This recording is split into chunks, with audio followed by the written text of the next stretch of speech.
All right, well, I thought I would just point out some of the differences with the M press from Frankford Arsenal compared to, obviously, its closest thing, which would be the Forster Coax.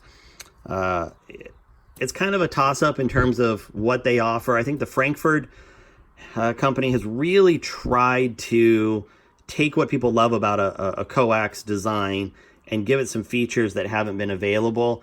The first obvious one is going to be this integrated LED light. That's apparent right there. It provides a nice level of light. It comes with a really long cord. It just plugs right into the back.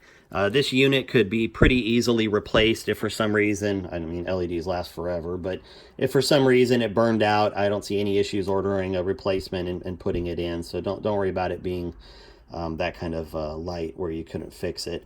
But it does provide light in the right way, in the right places. I really found myself missing it when I forgot to turn it on. And then, I turned it on and was pretty grateful it was there. I do find with my Forster, occasionally it gets a little dark with where my press is. I have decent light, but my press is sort of in a corner here.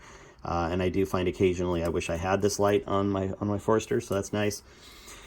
Your shell holders are a spring-loaded system, so there's 4 sides. You can't see the other 3, obviously. They're underneath here. You simply pull to the side and then rotate. You can see here how I'm rotating the piece here. So you just pull back and then you let go. The interesting thing is they come preset with a 308, a 223, a large, and a small side.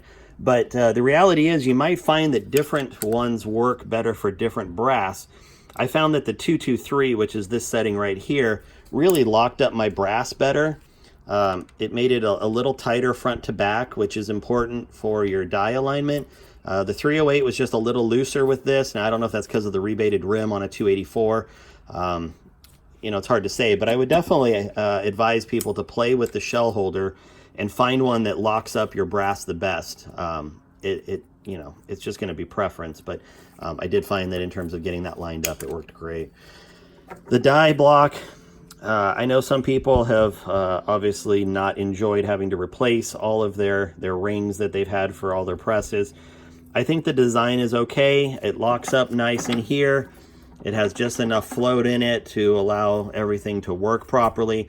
There is a lock screw right here. I don't ever use them, whether it's this or my other press. But I did find that it was just enough that everything would line up pretty well. Everything would get in there. I tested runout after sizing a bunch of brass, and everything came out, a thousandth or less in runout. So there's nothing getting super out of whack when it's going in.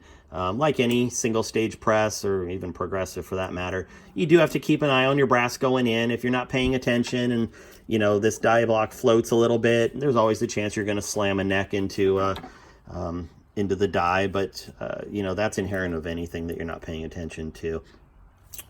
As far as these cam arms go, these are flippable, so you can actually, right now you can see the large side is up, small side down. You can pull these pins out, flip it over, and that's going to give you an option between a top dead center or a cam over. Really, that comes down to personal preference and possibly the operation that you're trying to achieve. One will give you a little more leverage, one gives you a little more control. I liked them both. To be honest, with what I do with one of these, I didn't notice a huge difference, so I keep it in this configuration right now. The primer setup, it's just this little tray under here. It's all self-contained. You could easily do this on your wife's best rug and not have any issues. The primer cup just slides right out. It's under a little bit of friction. You can see there's these little tabs right here, and those are going to apply the right amount of friction. I was able to deprime quite a bit of brass before that thing filled up. So the last thing that I really like about it is this handle. So for those familiar with the Forster, you really have these 2 choices, which is going to be the one that comes with it, which is this long rod. Gives you a ton of leverage, but for faster operation, it gets in the way sometimes. And then you can always buy the aftermarket ball unit, which doesn't give you quite the leverage, but it's definitely faster. And what Frankfurt has done is they've given you something in the middle. So you can see by the time this was seated down, it's a little bit longer, but obviously shorter than the rod. As opposed to the Forster as well, this is a straight pipe. You can see where my set screw rubs in here. With the Forster, they actually have it milled out so that the set screw on the back fits in really nice, gives it a really secure feeling. And the best part is you have just enough, it's the right length to get leverage on your sizing, but it's still fast enough and doesn't get in your way if you want to do some faster operations. The ball is a little smaller than the Forster one.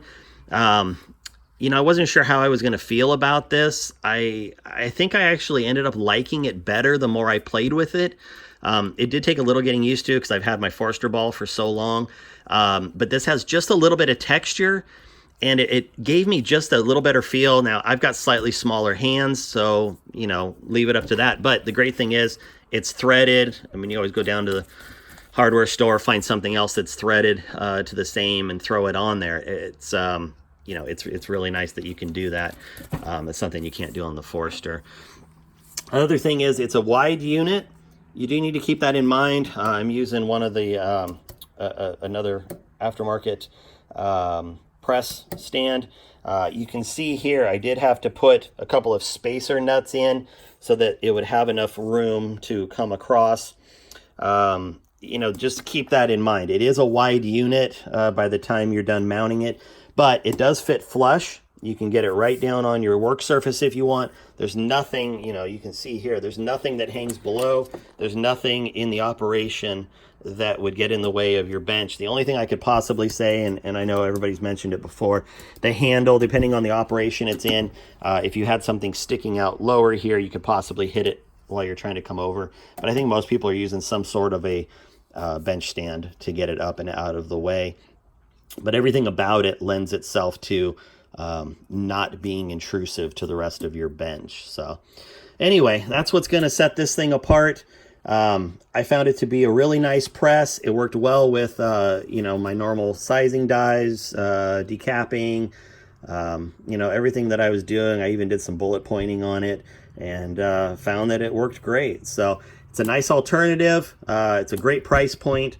And I think for a lot of people, this is going to, you know, move them out of your traditional single stage and into a coax, which, again, really, it's the advantage of having everything in line, everything applying equal pressure as you're coming through the motion here. So something you're not going to get with an offset handle in any way. So anyway, hope you have a good day and look forward to the next one.